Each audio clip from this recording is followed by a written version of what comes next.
Muito boa noite a todos, bem-vindos à nossa sexta tertúlia e a tertúlia que encerra o ano de 2021.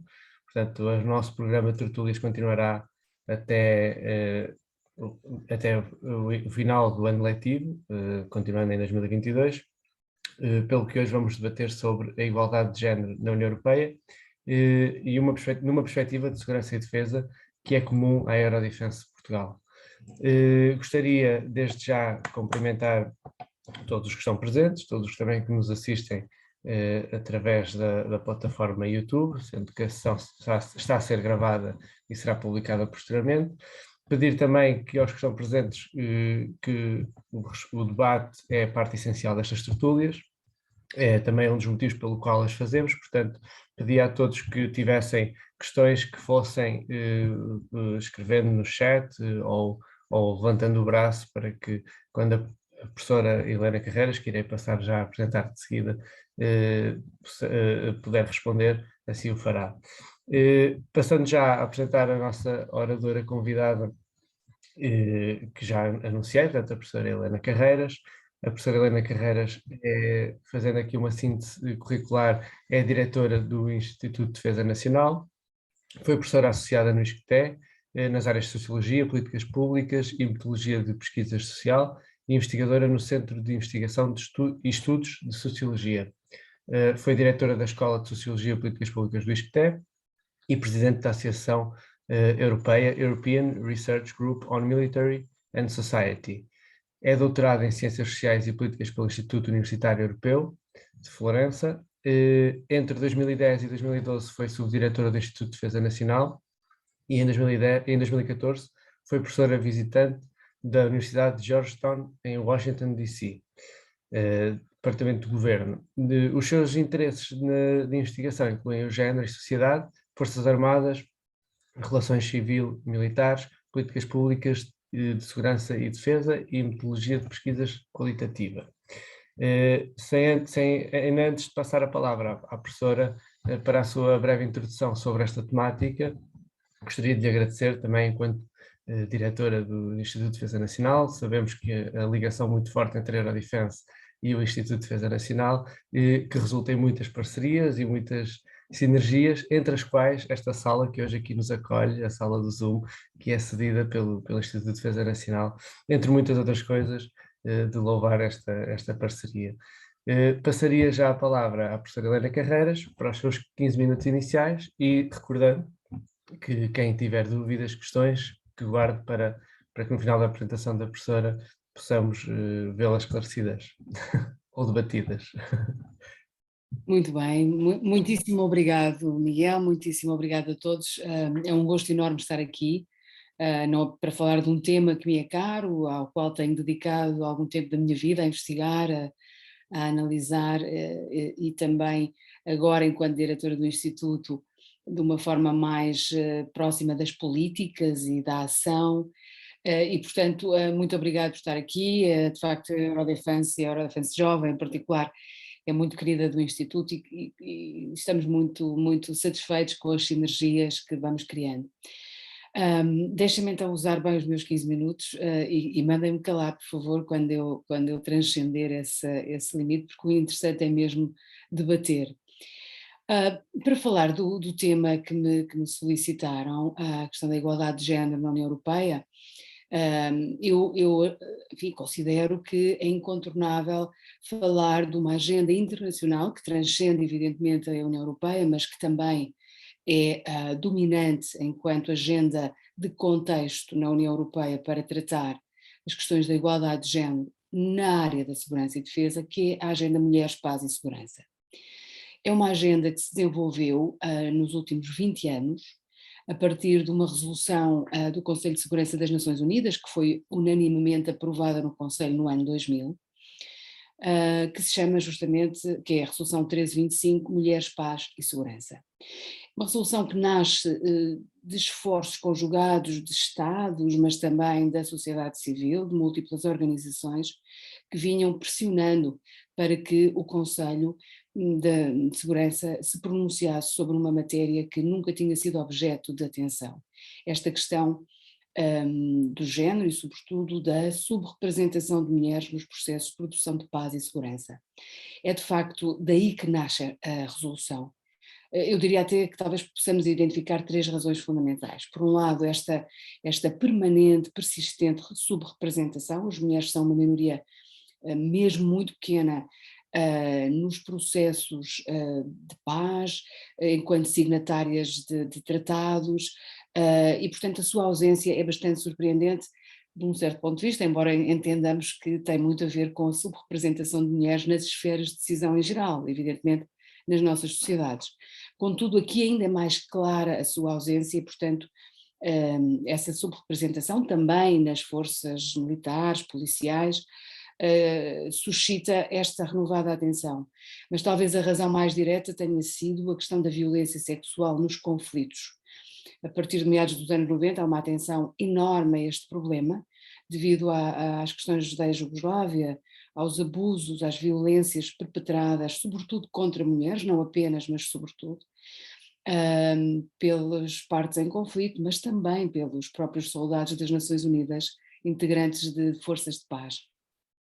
A chocante realidade desta violência sexual, o facto de que se começa a perceber que não estamos apenas perante um efeito secundário marginal, um side effect dos conflitos, mas de algo que de alguma forma é uma arma de guerra, não é? A violência sexual usada como arma de guerra, arma barata, e produzindo situações de instabilidade que põem em causa as próprias missões internacionais de que estamos a falar. E depois o facto de que, justamente nestas novas missões, desculpem, eu vou referir-me mais à dimensão militar, já que é a que eu conheço melhor, mas a agenda é muito mais ampla, mas vou usar esse exemplo para ilustrar o que vou dizer. Bom, as missões militares elas próprias passaram a requerer destes agentes militares, polícias, mas sobretudo militares, uma atuação que vai muito para além do modelo tradicional. Os militares eram partes do conflito. Tradicionalmente as guerras são isso. A partir do momento em que se desenvolvem estas novas missões, às tantas chamavam-se mesmo as novas missões porque não havia nome, agora há uma panóplia de designações em função também da variedade de missões, chamadas missões de apoio à paz. Os militares são árbitros no conflito de outros, ou seja, passam a ter que atuar com um conjunto de competências cognitivas, relacionais, comunicacionais, de liderança, de outros âmbitos e de outra natureza. Bom, e tudo isto faz com que a agenda, a resolução aconteça, é aprovada e, para além no fundo, se pretender chamar a atenção desta subrepresentação feminina nos processos de paz e de resolução de conflitos, para além de se reconhecer o efeito desproporcionado dos conflitos sobre mulheres e meninas, a resolução o que faz é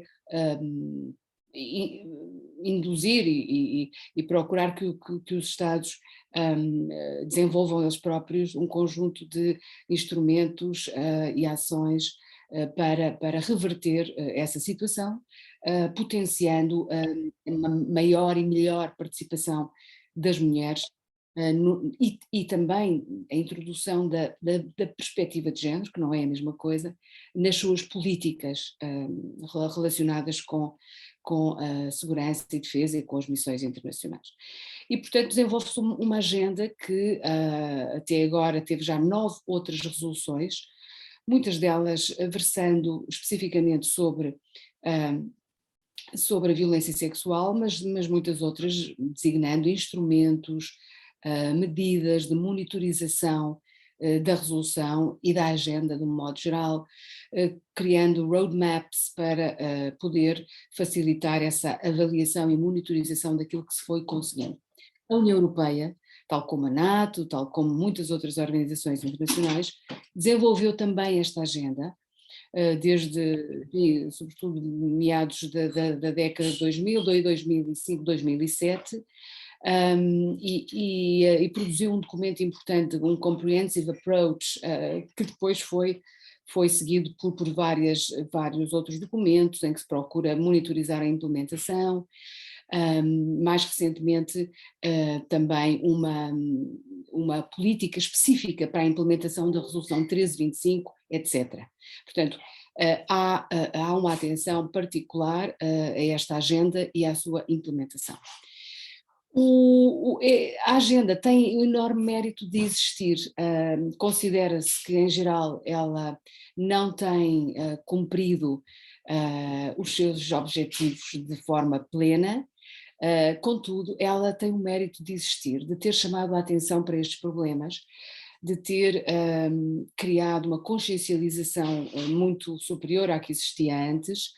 E, portanto, eu diria que isso é positivo. Nunca como antes tinha havido, por parte de todas estas organizações e de muitos Estados que desenvolveram depois os seus planos nacionais de ação, uma atenção a estas dinâmicas de género nos conflitos.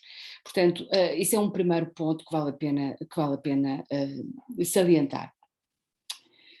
O tema deixa de ser marginal e secundário, diria eu. Passa a ser uma agenda política valorizada e legitimada. Mas a verdade, como dizia, é que ela mostrou também algumas limitações relativamente às expectativas iniciais. Observa-se, por exemplo, que, embora muitos países tenham vindo a desenvolver os seus planos nacionais de ação, há muitos que não o fizeram ainda. Embora haja mais de 80 que têm já planos, o que não é nada mau, apesar de tudo, mas passaram 20 anos. Sobretudo observamos que na maior parte para tomar o exemplo das forças militares, a tal maior participação, a presença mais expressiva é muito tímida. Tem crescido a representação feminina nestas forças. Têm sido desenvolvidos alguns instrumentos, como a designação de gender advisors em missões e nos quartéis-generais, nas próprias entidades a nível nacional. Têm sido produzidos relatórios e dada uma atenção especial por parte dos altos representantes, entretanto designados para estas áreas da Mulheres, Paz e Segurança. São, portanto, instrumentos de política muito, muito valorizados e creio que reforçam a tal consciencialização, mas a verdade é que, por exemplo, na maior parte dos países europeus que integram a NATO, e aí também a percentagem de mulheres em forças militares não ultrapassa os 11 ou 12%. E se falarmos em missões militares, e formos ver, por exemplo, as principais missões militares da ONU, os dados, embora registrem também esse crescimento lento no cômputo geral, são ainda muito tímidos. Temos entre 13 e 6 ou 7% de mulheres nas principais missões das Nações Unidas no terreno. Ora bem, mas o que é que eu queria, a propósito disto, dizer-vos? Sobretudo falar dos desafios que isto representa. Podem perguntar-me desde já porquê é que isso acontece. E, evidentemente que há razões mais conjunturais, se quiserem, que têm a ver com muito aquelas que são indicadas nos relatórios de avaliação: carência de recursos para a implementação, dificuldade de priorização, de mecanismos de monitorização, apesar de tantas resoluções nesse sentido, falta de responsabilização, accountability dos próprios comandantes locais, enfim, uma variedade de aspectos que são normalmente apontados. Pode-se depois falar de motivos estruturais. É evidente que, tal como dizia no início, se não há à partida nas forças dos contingentes que integram missões internacionais uma percentagem expressiva de mulheres, não vai ser fácil conseguir tê-las nas missões. E, portanto, isso explica em boa parte a subrepresentação que se verifica ao nível das missões como um todo. Há também um conjunto de outros fatores estruturais, culturais, políticos, sociais, dos quais podemos falar adiante, que explicam este resultado deficitário. Não falando das razões, mas tentando avançar um pouco mais nos desafios que se nos colocam, eu diria que são 3 fundamentalmente, para tentarmos alterar esta situação, ou seja, para promovermos quer uma maior de expressão da consciência de género na definição de políticas, quer para promovermos inclusivamente a própria presença de mulheres a vários níveis, não apenas em termos de números, em termos gerais, mas depois em termos de poder, de recursos, não é? Que é no fundo o grande desafio. Mas enfim, o primeiro desafio em qualquer caso que identificaria é o de termos que continuar a explicar porque é que isto é importante. Pode parecer muito estranho que ao fim de 20 anos e de muitos mais de instrumentos e medidas na União Europeia, então há muito mais tempo destinadas a promover a igualdade de género, tenhamos resultados tão tímidos. E eu esteja a dizer que temos que continuar a falar nisto. E temos que continuar a falar nisto porque ainda em muitos casos não se percebe porque é que a dimensão de género é tão importante. E nestas áreas de segurança e defesa, mais ainda. É preciso continuar a explicar porque é que a falta de sensibilidade à dimensão de género fez com que na Serra Leoa, em 2002, na sequência do conflito, os processos de desmobilização, desarmamento e reintegração tenham deixado de lado as mulheres, porque simplesmente eram invisíveis. Havia algumas mulheres combatentes, sim, mas foram invisíveis às políticas, e foram essas mulheres que foram produzir tumultos e criando situações renovadas de conflito a posteriori. É preciso explicar que foi a insensibilidade à dimensão de género que fez com que alguns soldados da coligação no Iraque, em 2003, tenham interrogado sozinhos uma mulher local, que essa mulher foi suspeita de ter sido violada, portanto ela estava a ser um membro da família, que é aconselhável.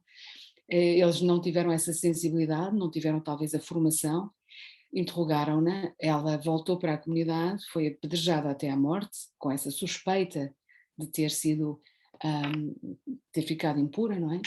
E o seu marido acabou por se suicidar, e as populações locais ou daquela aldeia passaram a ver com grande hostilidade as forças da coligação internacional.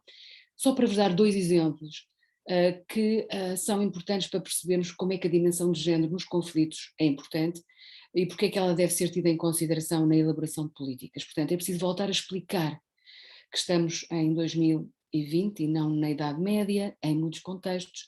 É preciso continuar a explicar que a diversidade nas organizações é um fator fundamental para a sua capacidade de inovar, de se transformar, de se adaptar, para a sua resiliência, que são resultados de estudos organizacionais, enfim. Há muitas razões pelas quais temos que voltar a explicar e temos que continuar a explicar isto, e o vosso papel aqui é fundamental. Há um segundo desafio que é o de reverter as tais desigualdades estruturais de que eu falava, a subrepresentação das mulheres nas estruturas, mas também o facto de haver uma grande assimetria de recursos e poder. As mulheres estão, em geral, nas áreas mais tradicionalmente femininas, isto continua a ser verdade, 20 anos depois da agenda, tenho alguns dados que posso depois, enfim, falar um pouco mais, que mostram que não alteramos esse padrão de desigualdade estrutural. Nas hierarquias é um pouco diferente, apesar de tudo o tempo produz efeitos e há alguma aproximação nestas organizações militares, por exemplo, em termos da presença na estrutura hierárquica. Contudo, de um modo geral, eu diria que se mantém a desigualdade estrutural. Portanto, é preciso ter políticas que procurem reverter esta desigualdade. É importante valorizar a existência de políticas. Elas por si só, designadamente em termos da promoção da presença dos números, não servem, mas não são condição suficiente, mas são condição necessária. É preciso ter leis que impeçam a discriminação, é preciso ter leis ou eliminar as leis que impõem restrições. E em muitos lugares ainda há restrições. Em Portugal não há, por exemplo, formalmente, mas em alguns sítios ainda há. Portanto, é muito importante este primeiro passo para reverter desigualdades estruturais. Depois é preciso trabalhar nas políticas que vão ajudando a lutar contra a discriminação, o preconceito, políticas de formação, mas políticas, não qualquer política, políticas pensadas em contexto. E eu poderei depois explicar um pouco melhor o que é que eu quero dizer com isto, mas políticas que façam sentido para aqueles que são objeto dessas políticas, não políticas importadas de outros contextos, que depois, ao serem aplicadas, por vezes acabam por ter efeitos perversos. A formação é um exemplo muito claro em que às vezes tem acontecido isso mesmo. Importando formação nestas áreas, sem cuidar que as pessoas a quem damos a formação entendam o seu sentido, usando exemplos como aquele que vos dei há pouco.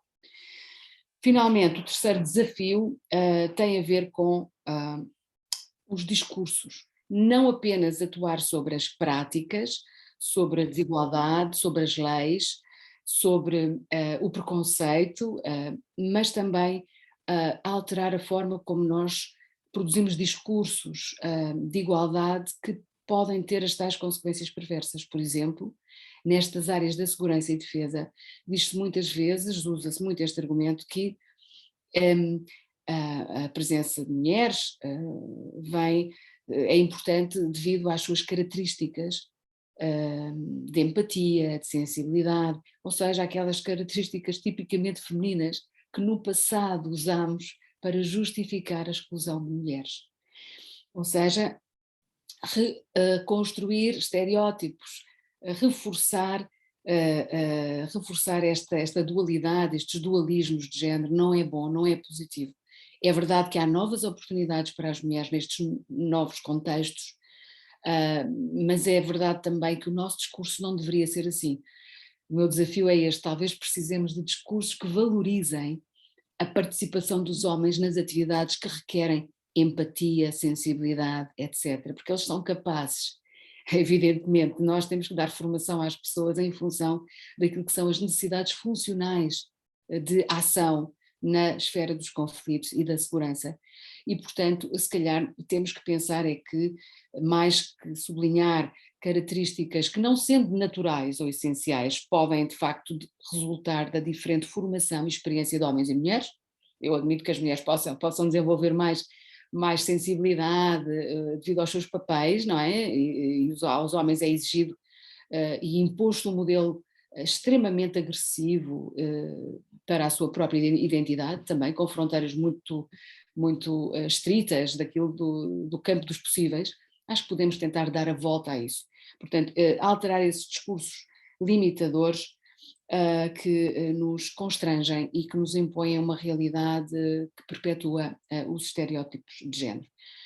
Para acabar mesmo e finalmente, a ideia de que nas áreas da segurança e defesa temos instituições que têm características que talvez possamos usar a nosso favor.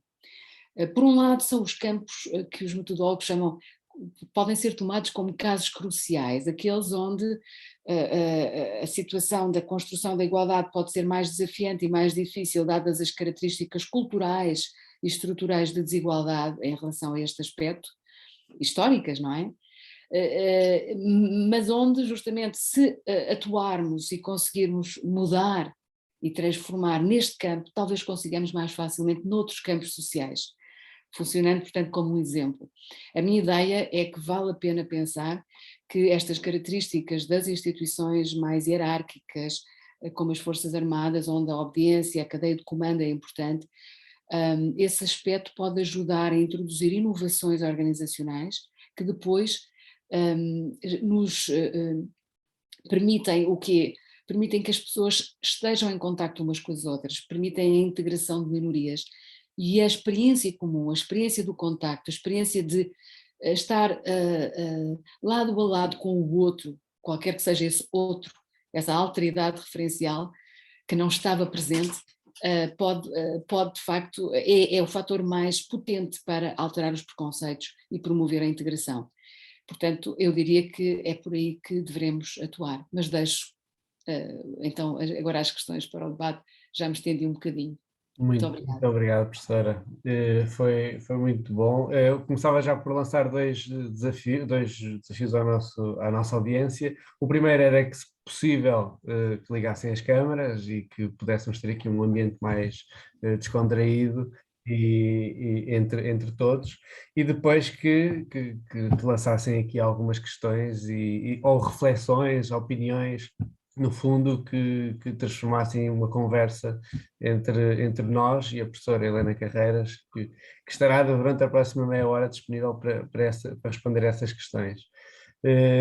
Realmente, eu não sei se já há alguma pessoa aqui que possa participar, mas existem já aqui, eu queria fazer uma questão, aliás, é uma opinião, começava já com um ponto que acho crucial, que é estes 3 a 6% de mulheres em missões de paz, e de encontro até com aquilo que é o desafio de algumas operações nos terrenos, algum teatro de operações, onde a presença e o contacto entre o soldado homem com a mulher no local, fruto até de muitas raízes culturais, torna mais complexa a execução da missão das tropas das Nações Unidas ou das missões de paz. A minha questão inicial era para este ponto, ou seja, sabemos que isto parte de um recrutamento mais alargado e se calhar uma participação maior, mas era mais uma reflexão sobre este ponto. Como é que poderíamos aumentar este valor, esta percentagem de mulheres nas missões de paz? Se calhar, fazíamos mais 2 perguntas, até porque temos aqui mais 2 mãos no ar, e depois a professora responderia, se concordasse com esse modelo. Ok. Então, Joana, se pudesse fazer a pergunta. Sim, eu tenho 2, mas eu depois dou a oportunidade então a outras pessoas e depois, se tiver tempo, faço então a outra. Pronto, eu vou tentar explicar mais ou menos, mas como referiu, por exemplo, na região MENA, no Médio, em África e no Médio Oriente, as mulheres são invisíveis. E nas missões da ONU, muitas destas missões são capacity building, ou seja, treinar as autoridades locais. Se fosse, por exemplo, um grupo de mulheres a treinar esses senhores, será que seriam bem-vindas, digamos assim? E creio que muitas vezes não são, e deve haver relatos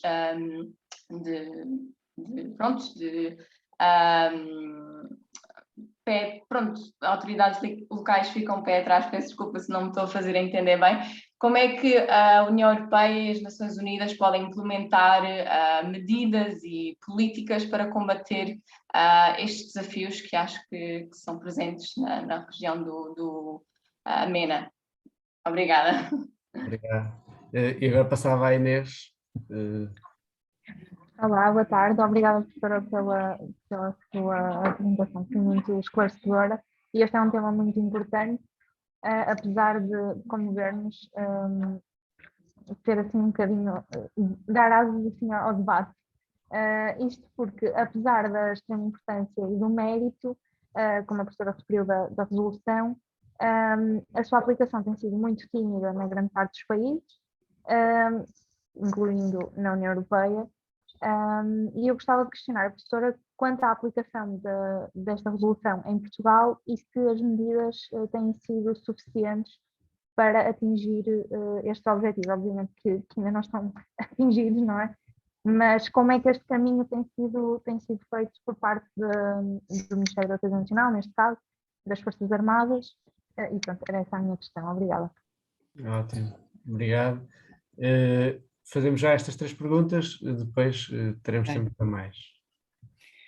Ora, muito obrigado. Eu acho que as 2 perguntas, as 2 primeiras, estão muito relacionadas, porque levantam questões que têm a ver com as percepções locais da desigualdade de género ou da igualdade de género, porque vocês colocam perante-se, é talvez uma das questões mais desafiantes mesmo, que é, nós estamos aqui a trabalhar com referenciais democráticos e muito igualitários, que são os nossos valores, podemos ir impô-los, aliás, este tema por si só colocava-nos no tempo presente, depois do Afeganistão e de tantas reflexões sobre o intervencionismo ocidental, a falar de muitas outras coisas interessantes. Mas enfim, aqui também eu diria que não podemos deixar de refletir sobre o facto de estarmos a usar os nossos referenciais e no fundo, dizer isto será positivo, ou é positivo para o funcionamento de forças que vão intervir em contextos muito diferentes e onde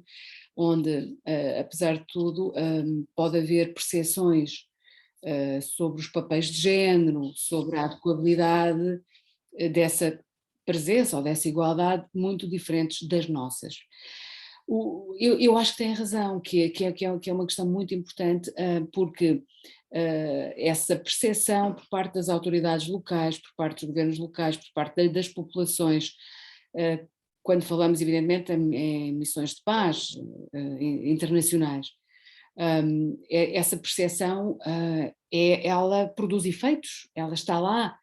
Por muito que consideremos que é muito adequado ou oportuno termos forças mais equilibradas do ponto de vista da sua composição de género, por exemplo, essa mesma composição, como diziam e bem, pode produzir efeitos menos positivos ou ser menos bem aceito. Qual é a minha opinião? Olha, eu acho que é fundamental termos em conta o contexto. E esse contexto levar-nos-ia a tomar decisões que provavelmente teriam que ter em conta, como aliás já levam, a ter em conta a adequabilidade ou não de forças mais mistas ou masculinas ou femininas, verdadeiramente.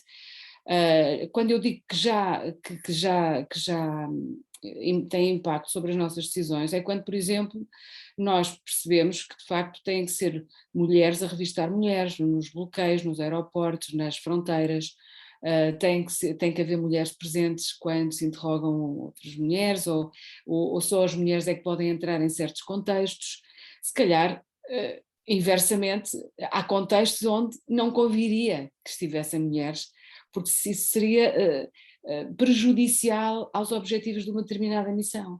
E, portanto, o que eu acho é que é muito importante não agir com receitas pré-fabricadas.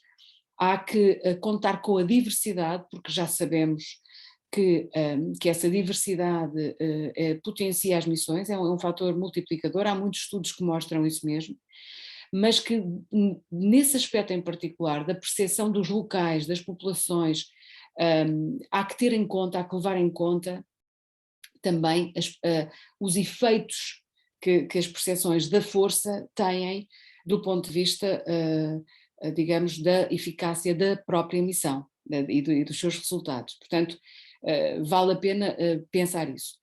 Por outro lado, internamente há evidentemente que levar em conta aquilo que muitos outros estudos também mostram, é que, enfim, podemos dizer, os números são importantes, as mulheres têm que estar lá, contudo, ouvimos muito também, os números por si só não vão alterar as estruturas da desigualdade. O facto de haver mais mulheres presentes no momento em que elas eram minoritárias, não quer dizer que se vá alterar a estrutura da desigualdade, porque simplesmente o sistema em que vivemos, patriarcal, é reproduzido por homens e mulheres, não é o exclusivo dos homens. Vivemos nele e reproduzimos-lo consciente ou inconscientemente, muitas vezes.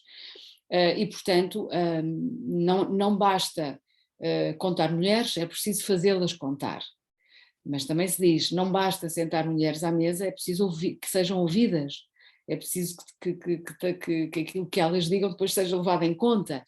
Portanto, há muitos fatores que nos fazem pensar que não é só questão de números.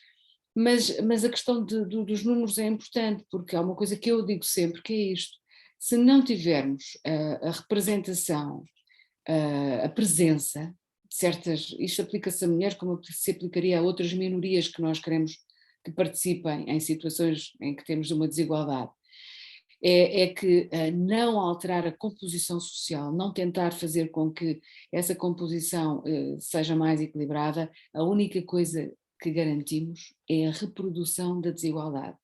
Isso sim. E, portanto, se queremos alterar a realidade, é difícil, há obstáculos? Há tetos de vidro e chão pegajoso, que são as metáforas para as dificuldades de ascensão de certos grupos nas organizações, quando há resistências culturais, por exemplo, quando há efeitos que têm que ver com o sentimento de intrusividade, não é? Que essas minorias podem causar junto àqueles que estão e que são dominantes, etc. Mas eu acho que é isso que temos que enfrentar. Temos que perceber que há bloqueios que têm que ser superados e há políticas que têm que ser promovidas, porque estes são os nossos valores. E uma coisa é a sensibilidade aos contextos de intervenção, que pode ajudar-nos a dosear, e outra coisa é perceber que a promoção da própria integração de género, da igualdade nas forças que enviamos para as missões, ela é favorecida, e há muitos estudos que mostram isso, por um conjunto de variáveis, que dependem de quê? Da liderança. Temos ou não líderes, eles próprios convencidos que isto é importante e não marginal ou secundário? Temos líderes não apenas no topo, mas nos escalões intermédios, que podem promover a agenda em vez de a minar no caminho. Temos uma formação prévia, uma preparação destas pessoas que vai no mesmo sentido de lhes explicar porque é que uma presença mais equilibrada é um fator de eficácia da própria missão e não apenas uma exigência de valores, digamos, políticos impostos às organizações que estão no terreno. Perceber que a experiência conjunta das pessoas antes das missões contribui muito para a boa integração no terreno. A adequação também da composição social às regras de empenhamento de cada missão, que são diferentes, as missões são diferentes. Mais uma vez estou a dizer-vos o quê? Atenção ao contexto e medidas de política tomadas em função dos contextos. São fundamentais, não importar receitas. É a minha resposta às duas primeiras perguntas e estou-me a demorar muito. Em relação ao Portugal, tem havido, apesar de tudo, eu diria, muitos esforços e positivos do ponto de vista da implementação formal da Agenda Mulheres, Paz e Segurança. Começámos relativamente cedo, até porque tínhamos uma candidatura ao Conselho de Segurança das Nações Unidas, um lugar a garantir, e era importante cumprirmos a nossa parte na implementação da Resolução 1325, no ano de 2009, e portanto nessa altura, a partir daí tivemos sempre planos de ação, até bastante elogiados, muito abrangentes, talvez demais, muito elogiados internacionalmente, e que foram sendo promovidos com duas características que me parecem muito importantes. Primeiro, de uma forma muito interministerial, há grupos que são dos vários ministérios a trabalhar nos planos, há um consenso político alargado sobre esta agenda, que é outro fator que tem ajudado no caso português a que a dimensão formal desta agenda tenha progredido bem. Temos os planos de implementação da Resolução 1325, como temos, enfim, os planos setoriais para a igualdade dos vários ministérios, o da Defesa também tem, e muito exigente, eu diria, com muitas medidas a serem monitorizadas permanentemente, posso dizer-vos, assisto a isto. Portanto, do ponto de vista formal, uma agenda poderosa, feita com contributos variados, ouvida a sociedade civil, no início sobretudo, não de forma perfeita, mas a mim, por exemplo, nunca ninguém me ouviu para os primeiros planos, eu era a pessoa que trabalhava sobre estas matérias, mas foi só um fait divers, que não deixa de ser significativo, mas não, absolutamente não intencional. São agendas que têm um problema, é que são trabalhadas de forma muito burocrática, a sua avaliação limita-se a verificar se as medidas foram elaboradas, não há estudos de impacto verdadeiramente. Portanto, não sabemos se muitas destas medidas estão a ter os impactos que gostaríamos que tivessem, e aí há uma conversa a fazer e bem importante. Mas de um modo geral, sim, agenda formal, agenda política, bem, impacto real, não sei, porque a aproximação tecnoburocrática à avaliação da própria agenda não nos permite saber que impactos pode ter. Ótimo. Tem mais questões? Temos aqui mais uma questão, pelo menos, e vamos sempre apelando a que façam mais questões. E se alguém, no entretanto, quiser levantar a mão e participar, está à vontade para isso. Tenho aqui uma pergunta, passando da ótica nacional para a questão da União Europeia, não é? Qual o papel da União Europeia na implementação destas medidas nos Estados-membros? Uma pergunta feita pelo João, e se calhar não havendo mais nenhuma, passaria já a palavra à professora. Ok. Bem, esta agenda tem um problema, como tem, enfim, muito destas agendas, elas não são vinculativas das Nações Unidas. A das Nações Unidas não é como tal, e digamos que não há propriamente instrumentos regulamentares e normativos que de facto obriguem os Estados. Há uma, há uma estratégia global da União Europeia de 2018 para a implementação da resolução, há um plano de ação de 2019, e os Estados aderem e naturalmente eles próprios desenvolvem, à luz dessa estratégia e desse plano, os seus próprios planos e vão procurando adequá-los. Agora, eu diria que não há nenhuma força de lei, não é, nestas agendas e, portanto, esse é um dos problemas importantes. É que se é fácil aderir aos princípios expressos, porque eles nos juntam a todos, são princípios do Estado de Direito Democrático, são os princípios da cidadania, da liberdade, etc.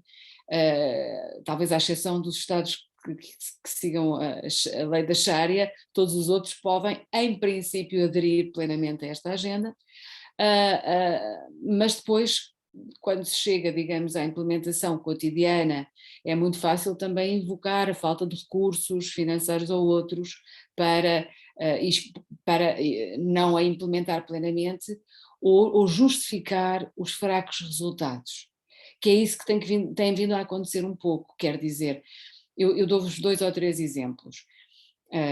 Por exemplo, em Portugal, como digo, temos feito esforços, não apenas ao nível político, ministerial, e temos feito coisas interessantes. Eu até considero, acabei de escrever um texto sobre isto, considero que nos últimos 3 ou 4 anos, num momento já de consolidação formal da agenda que ficou completa com todos estes planos e com a eliminação de todas as restrições formais, por exemplo, à entrada de mulheres, isso ficou completo no ano de 2008, mas só agora nos últimos anos é que se deram alguns passos verdadeiramente importantes e que nunca tinham sido dados. Por exemplo, a constituição de um gabinete da igualdade, uma área dedicada junto ao gabinete do Ministro da Defesa, para lidar com esta realidade. Uma entidade que, enfim, ainda aguardam alguma formalização, mas uma entidade para lidar com as questões do assédio dentro das unidades militares. Isto só para dar alguns exemplos de aplicação e implementação de medidas do plano nacional que por sua vez se inspira no plano europeu. Ou seja, há um processo de difusão de políticas. Em políticas públicas falamos dos processos de difusão, que eu acho que aqui tem bastante impacto, não é? Porque os nossos quadros normativos são muito baseados nos da União Europeia, que são os nossos também, e portanto trata-se de cumprir. Contudo, havendo essas medidas, há também, por exemplo, o facto de que os gender advisors, os conselheiros de género junto aos ramos, que existem, que se têm vindo a reforçar, são ainda pessoas que não têm essa competência específica, é uma competência acumulada a todas as outras coisas que têm que fazer. Portanto, aí eu diria que não há a valorização que deveria haver. A designação daquela pessoa como conselheiro de género está no plano um tic na caixinha, mas depois essa pessoa não tem de facto as condições que deveria ter para poder trabalhar na formação, na disseminação, na informação, na avaliação das próprias medidas no seu contexto específico. Pronto, só para vos dar um exemplo, mas sim, apesar de todo esse efeito de difusão de políticas é importante e tem que ser valorizado. Faltam os outros passos mais concretos. Ótimo, obrigado. Não sei se há mais alguma questão da Joana já surgiu aqui com o braço no ar, passava já a palavra. Bom, as perguntas não são minhas, mas são da Annie, que não tem, infelizmente não consegue falar neste momento, mas eu tenho aqui duas questões, se pudesse responder, que acho que são muito interessantes. A primeira é: de que modo se traduz a inclusão das mulheres em conflitos complexos que necessitam de atenção urgente? E a seguinte é: qual o impacto dos planos de ação nacional... não, peço desculpa. Existem resoluções a ser debatidas atualmente na ONU sobre o tema para reforçar a agenda? Obrigada. Bem, em relação à primeira questão, inclusão de mulheres em conflitos complexos, talvez esteja a referir à gestão de emergências complexas, estas que nós que consideramos emergências complexas. Não sei bem se é isso, mas conflitos complexos, aqueles que chamamos guerra híbrida, que têm muitas componentes diferentes, mas se for o caso de falarmos de emergências complexas, que normalmente envolvem várias dimensões societais. Esta pandemia é um bom exemplo, não é? Mas poderia haver outros exemplos de situações de emergência complexa, embora não sejam propriamente conflitos, não é? Eu acho que se aplica aquela ideia de que a diversidade é um fator cada vez mais importante para a resiliência das organizações, não há dúvida nenhuma. Para além de que, vamos ver, há três tipos de fatores para a inclusão de mulheres nestas organizações. Há fatores políticos, há fatores organizacionais e há fatores funcionais. Enfim, estes dois últimos até se calhar são recondutíveis ao mesmo.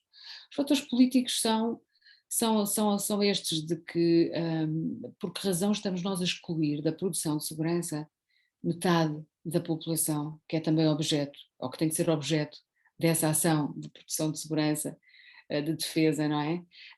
É uma coisa que não faz muito sentido, sobretudo na nossa parte do mundo, em que a questão da cidadania é um pilar, ou queremos que seja um pilar, nem sempre respeitado, mas queremos que seja um pilar das nossas sociedades. Nós não podemos ter forças militares que vão defender as nossas sociedades e os nossos valores, é isso que é suposto que defendam, o nosso modo de vida, sem respeitarem os mesmos valores que estão a proteger. Quer dizer, há alguma coisa de muito errado e depois deixar de fora 50% da população, quando na verdade não há nenhum argumento, ou cada vez ficam menos daqueles clássicos argumentos, força física, etc., para justificar a exclusão de determinados grupos. De facto, há muitas formas de ultrapassar as dificuldades que a integração, os processos de integração provocam, porque provocam, isso temos consciência, não é? Mas se queremos atingir esse objetivo, não podemos deixar-nos derrotar pelos obstáculos. Portanto, este argumento político é: as mulheres fazem parte da nossa democracia, são cidadãs, os direitos e deveres, respeito pela igualdade é um valor do Estado de Direito, é um valor da democracia e, portanto, não podemos simplesmente esquecê-lo. Haverá maneiras de contornar algumas dificuldades práticas que a inclusão e os processos de integração sempre colocam. As tecnologias historicamente foram sempre uma maneira de ultrapassar determinados problemas, e a formação pode ser uma maneira de ultrapassar outros. Isto é, portanto, o primeiro aspecto. Há muitos militares com quem eu falo que me dizem, por exemplo, mas repare, nós até temos a situação de igualdade formal, o tempo faz com que nesta organização as mulheres possam progredir igualmente como os homens, portanto, para nós estamos preparados. O problema é que as mulheres não se candidatam, não concorrem. E, portanto, já não é um problema nosso. Não dizem isto, mas é como se dissessem. Ou seja, em relação às missões, podem ser as próprias mulheres que não querem candidatar-se. Eu digo sim, é possível que aconteça e seguramente em muitos casos acontece. Porquê é que as mulheres não se candidatam? As mulheres ou outros grupos desfavorecidos, percebem? Eu não quero que seja apenas aqui uma questão de homens ou mulheres. há provavelmente bloqueios. Há, neste caso, por exemplo, a questão da conciliação de família e trabalho, que é mais complicada para as próprias mulheres. Há, noutros casos, fatores culturais que tornam, por exemplo, mais difícil para os homens serem educadores de infância. Se nós queremos alterar esses padrões de desigualdade, nós temos que intervir não apenas sobre a estrutura de incentivos, que tem a ver com estas situações estruturais e culturais que ainda dificultam a integração das pessoas. Temos que agir também sobre a estrutura de desincentivos, aquilo que os leva a deixarem as organizações, as questões do assédio, etc. Mas neste caso o que eu digo aos militares é: reparem, elas não se candidatam, então não seremos todos nós, sociedade, e também esta organização, as Forças Armadas, responsáveis por alterar esse padrão, essa estrutura de incentivos. Como quisemos alterar também, por exemplo, as preferências das jovens mulheres relativamente às áreas STEM, às matemáticas, às ciências, às tecnologias. Queremos alterar porque sabemos que é melhor que possamos ter todas as pessoas a poder trabalhar em todas as áreas, e relativamente aos rapazes a mesma coisa, não é? Áreas em que estão menos, porquê? Porque a sociedade as valoriza menos, porque relativamente a eles lhes impõe um estatuto de masculinidade que muitas vezes impede que possam aspirar a ter gratificação de participação em áreas que são desvalorizadas justamente por serem muito identificadas com a presença dominante de mulheres. É esse tipo de padrões que nós podemos alterar. E eu digo aos militares, também as Forças Armadas podem participar do esforço de alterar a percepção prévia de jovens mulheres relativamente ao que podem fazer ou não nas Forças Armadas. Um espaço que tem cada vez mais áreas ocupacionais a oferecer, que tem muito menos a ver com, então agora com a expansão do espaço e do ciberespaço como áreas de defesa e segurança, seguramente estamos a falar de mundos muito diferentes daqueles que são invocados muitas vezes para construir o bloqueio, que é dizer, mas as mulheres não têm a força física, não. São coisas muito antiquadas.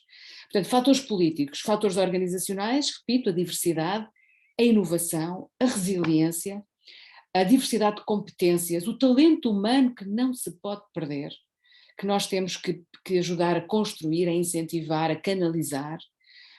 Se calhar temos que canalizar melhor, não pedir a todos que corram 100 metros em X tempo, mas tentar diferenciar as áreas para as quais as pessoas se candidatam. À partida, há muitas estratégias possíveis para ir alterando esta realidade, formatando-a. E finalmente, questões funcionais, como a natureza das missões militares, que se vai alterando muito, que já provou requerer essa grande diversidade e a variedade de competências. Não acredito nada, dizem muitos militares também, peço desculpa, são os meus interlocutores favoritos, porque é com quem falo, mas também todos aqueles que são audiências interessadas que me podem dizer que relativamente a esta última questão, eu ia dar-vos o exemplo e agora fugiu-me o exemplo, mas falava sobre, eles dizem, quem está preparado para o mais está preparado para o menos. E eu discordo muito, porque a natureza das exigências e competências necessárias para missões de caráter muito diferenciado não é um contínuo, em quem está preparado para a guerra também já está preparado para as missões de paz e para a intervenção em contextos de emergências complexas, onde há muitas outras competências em jogo. Não, a verdade é que precisamos, se calhar, de preparar as pessoas para uma panóplia de missões que requer, de facto, capacidades muito diferenciadas. Não é evidente que quem está preparado para a guerra mais musculada, essas competências mais cinéticas, que continuam a ser importantes e se calhar vão voltar a ser mais, infelizmente, esteja preparado para essa outra dimensão, por exemplo, comunicacional e relacional, que é tão fundamental para lidar com a guerra híbrida, com as ameaças híbridas, com a forma como a questão da desinformação se cruza com todas as outras ações agressivas mais convencionais, certo? Portanto, temos aqui um mundo de transformação para o qual estaremos muito mal preparados se não contarmos com o talento e a competência de todos os que possam e queiram participar. É isto. Quanto às resoluções, há sempre novas resoluções. No verão passado assinalámos os 20 anos da resolução 1325 e nessa altura tinha sido proposta uma resolução que foi depois rejeitada por muitos países considerarem que era demasiado tímida, que era, na verdade, acabava por ser perversa, por levar a algum tipo de retrocesso ou regressão relativamente àquilo que se estava à espera. Portanto, é uma agenda em desenvolvimento sempre. Relativamente ao que esta questão é interessante e alertava para o facto de que nestas agendas não há só progressão mesmo que tímida, há retrocessos possíveis a todos os níveis. Reparem, em Portugal, um exemplo, durante uma década, entre 2010 e 2020, exatamente a década em que aderimos à Agenda de Mulheres, Paz e Segurança, em que desenvolvemos os planos de ação de que vos falava, e bem, a representação de mulheres nas Forças Armadas, repito, um caso entre muitos, mas que eu conheço bem, reduziu-se. Tínhamos chegado a um nível de representação de 13,9%, quase 14% no geral, e descemos para os 10, 11%. Durante esta década e ninguém viu isso acontecer, ou poucos viram até uma certa altura em que começou a haver colóquios, conferências, e se começou a perceber que tínhamos aqui um problema. E porquê que não se viu? Porquê que não foi visível para os decisores nos primeiros anos da década, em 2012, 13, e porquê que não agimos mais cedo? Bom, primeiro porque não se percebeu bem e ainda nem sequer se percebeu porque é que isso aconteceu. Desceu muito o número de mulheres, mas isso não foi surpreendente, sobretudo na categoria de praças. Atenção, não estamos a falar das academias militares. Para aí sempre houve números elevados de candidatos. Para a categoria de praças, começou a sentir-se a tal redução de efetivos, os tais problemas de recrutamento que agora se fala muito. E isso correspondeu a uma altura em que se reduziram as incorporações e se traçou uma política chamada Defesa 2020 que exigia uma redução dos efetivos militares. Que se atingiu muito mais rapidamente do que se desejava, de tal maneira que depois não se conseguiu parar a redução. Foi tremendo. E houve várias razões, estruturais, conjunturais, seguramente. O problema é que não apenas se reduziram números, homens e mulheres, mas reduziu-se a percentagem de mulheres. Isto é que é menos compreensível. Eu tenho a teoria de que aos elementos mais estruturais pode ter-se somado a falta de visibilidade sobre esse problema. Porquê? Porque se desenvolveu um discurso, e lá está a dimensão simbólica destas coisas, um discurso ou uma interpretação de que uma vez completa a igualdade formal estaríamos bem. Eliminámos todas as restrições, em 2008 isso ficou completo, em 2010 as mulheres passam a poder ir ao Dia da Defesa Nacional. Há, portanto, a sensação que do ponto de vista jurídico, político, estava feito o trabalho.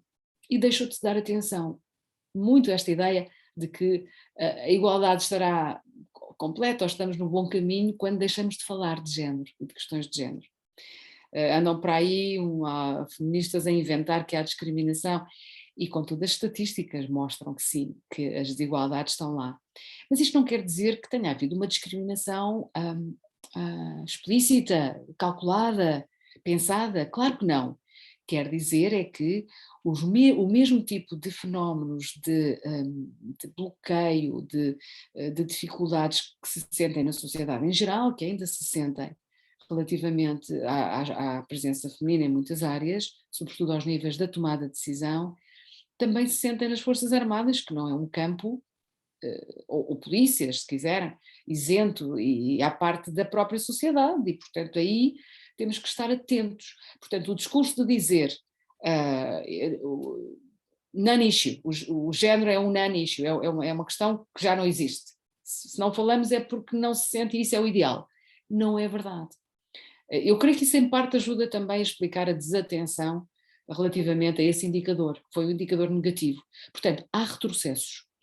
Numa altura em que no mundo há retrocessos na democracia, no nosso mundo, aquele que nós queremos que seja, penso eu, pelo menos a nossa Constituição, e os valores mais abrangentes da Carta das Nações Unidas.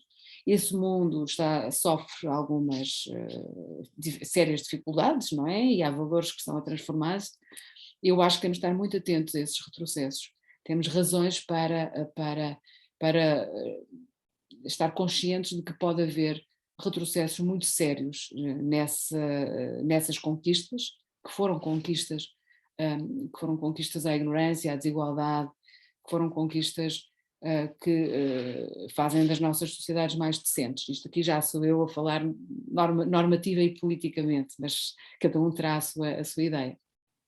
Sim, professora, eu sei que já estamos no limite do tempo, apesar de que surgiu aqui mais uma pergunta, e se calhar faríamos desta a última pergunta, que é a importância da representação das mulheres em locais hierárquicos, conforme tinha referido, e de que forma é que isso é importante na mudança da mentalidade dos homens e das mulheres, sabendo nós que é uma das áreas que demora muito tempo a ser mudada. Isto é uma pergunta da Inês de Sousa, portanto passaria a palavra à professora.